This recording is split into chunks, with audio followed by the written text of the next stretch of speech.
Assalamualaikum warahmatullahi wabarakatuh. Oke, di sini saya akan menjelaskan tentang materi lanjutan dari Sistem Informasi Manajemen yaitu bab 10, yaitu tentang implikasi etik dari teknologi informasi. Jadi, materi itu ngebahas tentang etik-etik apa saja sih yang ada di dalam teknologi informasi, termasuk etik, moral, dan juga hukum. Itu adalah bahasan yang ditekankan dalam materi ini.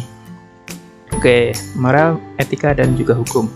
Moral, etika, dan hukum merupakan dasar dari perilaku kita, termasuk dalam memanfaatkan teknologi informasi yang ada di sekitar kita. Undang-undang dasar yang mengenai komputer telah diterapkan di banyak negara untuk mengatasi kekhawatiran seperti hak untuk mendapatkan akses data, hak akan privasi, kejahatan komputer, dan paten perangkat lunak.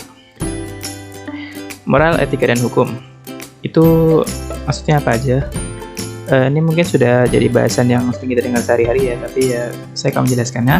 Yang pertama itu moral. Moral itu tradisi kepercayaan mengenai perilaku benar atau salah. Moral menjadi institusi sosial dengan suatu sejarah dan daftar peraturan. Aspek benar dan salah berhubungan sangat erat dan terangkum dalam jenis norma hukum yang ada dalam masyarakat.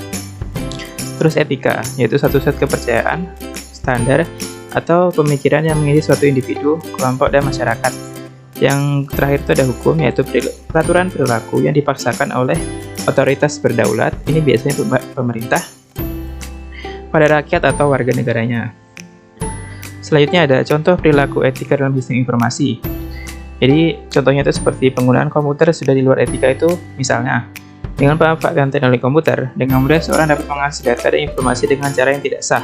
Belum lagi ada sebagian orang yang memanfaatkan komputer dan internet untuk mengganggu orang lain dengan tujuan sekedar untuk kesenangan serta hobinya. Itu contoh perilaku etika dalam sistem informasi yang tidak boleh dilakukan. Selanjutnya itu ada contoh perilaku hukum dalam sistem informasi. Yang pertama itu ada hacking atau cracking, yaitu tindakan pembobolan data rahasia suatu institusi, membeli barang lewat internet dengan menggunakan nomor kartu kredit orang lain tanpa izin. Contohnya seperti itu. Selanjutnya ada pembajakan atau menduplikasikan suatu produk atau bisa dibilang itu suatu karya orang secara tidak legal atau secara tanpa meminta izin dari si pembuatnya. Misalnya itu seperti program komputer, kemudian menggunakan dan menyebarkannya tanpa izin atau lisensi dari pemegang hak cipta seperti itu. Selanjutnya ada hubungan antara etika, moral, dan hukum dalam sistem informasi. Penggunaan komputer di dunia bisnis diadakan oleh nilai moral dan etika manajer, spesialis informasi dan pengguna, serta hukum yang berlaku. Hukum adalah yang paling termudah untuk diinterpretasikan karena bersifat tertulis, berbeda dengan etika dan juga moral. Tetapi etika tidak terdefinisi secara tepat dan biasanya tidak disetujui oleh semua anggota masyarakat karena tiap etika dalam setiap budaya orang itu berbeda-beda. Selain itu harus ada tindakan tegas bagi para pelaku yang telah melakukan tindakan melanggar hukum, agar para pelanggar hukum ini jera dan tidak ada yang mengikuti contoh buruk itu. Jadi etika, moral, dan hukum merupakan penentu suatu pengguna sistem informasi dalam menentukan perilaku yang baik dan juga buruk atau aturan-aturan dalam menggunakan sistem informasi. Selanjutnya, ini permasalahan etika komputer. Etika komputer mengharuskan CIO atau Chief Information Officer untuk waspada pada etika penggunaan komputer dan menempatkan kebijakan yang memastikan kepatuhan pada budaya etik. Manajer-manajer lain dan semua pegawai yang menggunakan komputer yang terpengaruh oleh komputer turut bergabung dengan CIO dalam tanggung jawab ini. Selanjutnya, pemasangan masalah etik komputer. Yang pertama itu ada melakukan semua kegiatan tanpa kecurangan. Hal ini mencakup pencurian dan penyalahgunaan uang, peralatan, pasukan, dokumentasi, program komputer atau waktu komputer. Yang kedua itu ada menghindari segala tindakan yang mengkompromikan integritas mereka, misalnya pemalsuan catatan dan dokumen.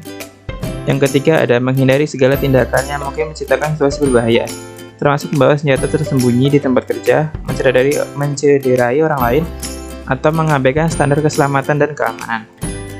Yang keempat itu ada memelihara hubungan yang sopan dan profesional dengan para pemakai, rekan kerja, dan penyedia. Yang kelima ada berpegangan pada peraturan kerja dan kebijakan pengupahan lain. Yang keenam melindungi kerahasiaan atau informasi yang peka mengenai posisi persaingan perusahaan, rahasia dagang, atau aset. Yang ketujuh, melakukan praktik bisnis yang sehat dalam mengelola sumber daya perusahaan seperti sumber daya manusia, penggunaan komputer, atau jasa luar. Hak yang berkaitan dengan komputer. Nah, ini ada hak-hak setiap orang terkait dengan komputer. Yang pertama, hak atas komputer. hak atas akses komputer, hak atas keahlian komputer, hak atas spesialis komputer, hak atas pengambilan keputusan komputer. Selanjutnya ada hak atas informasi, atas privasi, hak atas akurasi, hak atas kepemilikan, dan juga hak atas akses. Mungkin segitu saja pembahasan saya terkait dengan materi ini. Kurang lebihnya mohon maaf. Wassalamualaikum warahmatullahi wabarakatuh.